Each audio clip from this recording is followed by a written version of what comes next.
was your worst competitor situation and how you handled it? I've never had a competitor in business in my entire life. I've never seen anyone as a competitor. In our mission statement, I invented the word co-opetition. So I don't believe anyone is a competitor of ours. It's like people like, why would you go on an interview with Grant Cardone? Because I don't see Grant as a competition to us. Grant and I are doing different things in different ways. And, you know, a lot of people might copy what I do. I've seen a lot of people over the years copy Brad's business coaching thing. And they're all like, oh, if Sugars can do it, it must be easy. But what they forget is that I'm not in the business coaching business. I'm in the franchise business. My business isn't business coaching. Like if I have a coffee franchise, I'm not in the coffee business, I'm in the franchise business. And I need to be amazing at franchising, building business owners. I'm not in the business of teaching you to be a business coach. See, they all copy me and think I got to teach people to be a business coach. You can teach them all to be business coaches, but guess what? They're going to fail because they don't know how to get and keep customers. See, what is the job of a business? The job of a business is get customers, keep customers. There's only two things a business should ever do. Get them and keep them. That's it. No more, no less. Get customers, keep customers. Being a great chef does not teach you anything about getting customers and keeping customers. Being a great business coach doesn't teach you anything about getting customers and keeping customers.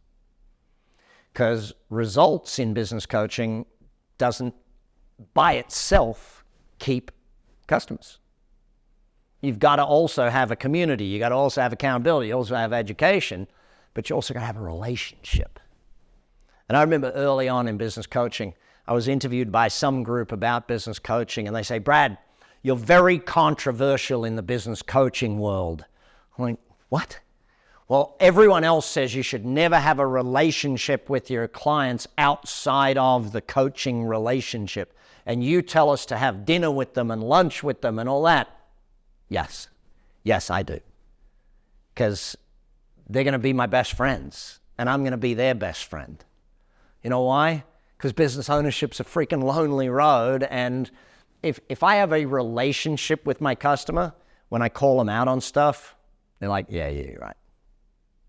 If I don't have any relationship with them, how do I know that them going, yeah, okay.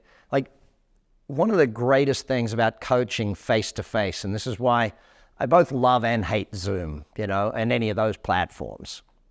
When I'm sitting with you face-to-face, my gut feels when you're trying to bullshit me. Okay, my gut feels it. I sit there and I go, hang on. What are you talking about there?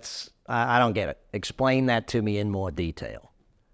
And when you get into the detail, you realize that they're trying to skip over it because the results aren't there or something of that nature. I love business coaching.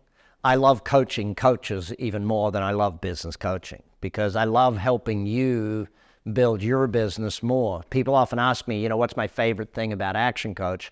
And it's past you. It's not you particularly, but your kids. I have seen more kids grow up in the Action Coach system that become entrepreneurs that would never have been entrepreneurs before. They're the kids of my coaches or the kids of my clients. They're kids that come through our charity doing the whole Young Entrepreneur Smart Start. When we see kids, and it's a massive philosophy of mine, the world does not need more employees, it needs more employers. You solve a jobs crisis pretty dang easily. You teach people to run their own business. If everyone starts their own business and needs 2 employees, then hey, presto, we've got enough jobs, sort of thing. But I love when a kid leaves school to walk out and know that they can start their own thing. You don't have to leave school and get a job. You don't have to leave school and go to college and follow that path if you don't want to. If you're entrepreneurial by nature and you're a young kid, it's a little hypocritical of me because my kids, I want them to go to college and put them through college. And it's the biggest waste of money in the history of money. There is zero chance of getting an ROI on U.S. colleges. 50 to 70 grand a year. Holy shit, I'd love my clients to pay me 50 to 70 grand a year for me to deliver subpar stupid shit. right? But that's not what it is. I don't send my kids to college to learn stuff at college. I send them to college to grow up. Learn to live by yourself. Learn to take care of everything on your own type thing, you know. But, you know, many of us, I'm 52, I learned that stuff without having to go away to do it. But in the end, we all want to give our kids the best opportunity. And to me, the best opportunity for my kids is to give them the opportunity to start their own business at some point. I'd like them to work for other people. Having 5 kids, there's always one of the 5 kids in any family that's larger that says, Dad, I want to work for the family business. And my response is, excellent. After you've worked 5 years for other people and at least 5 other companies, I'll let you come work for the family business. But until it's like, it goes back to the old thing of, and my kid's like, Dad, why do you make us play a team sport? Well, I want a coach to yell at you so I don't have to. You know, I want you to learn what it's like to have a teammate yell at you so I don't have to. You know, a kid that's not coachable is not employable, and a kid that's not employable can't start their own business. The reason you get a job is an apprenticeship to your own business. You don't get a job to pay the bills. You get a job to learn. When a kid understands that the reason I get a job is to learn enough to one day in business for myself, that kid's okay. And we teach kids the exact wrong thing about a job. We teach them you get a job and you try and keep that job. No, you get a job, you learn all you can, and then you leave. And then you get another job and learn all you can, and then you leave. And then you get another job, because if you're being paid to learn, let's say I got a job in sales and they're putting me through sales training, that's brilliant. I get that job, I learn as much as I can, and then I go to the next job, and I'm better value for the next company sort of thing. But ultimately, the reason you have a job is to become great at opening your own business.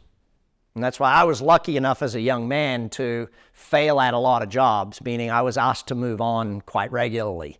And the great thing about being asked to move on quite regularly, because I was, you know, in my teenage and college years, I had full-time jobs in college and that sort of thing. But by moving around a lot, I got to try a lot of things and work out what I was good enough at and what I was bad at. And therefore, when I started my own business, I only did the things I was really good at, and I hired people to do all the other stuff. So. Thank you.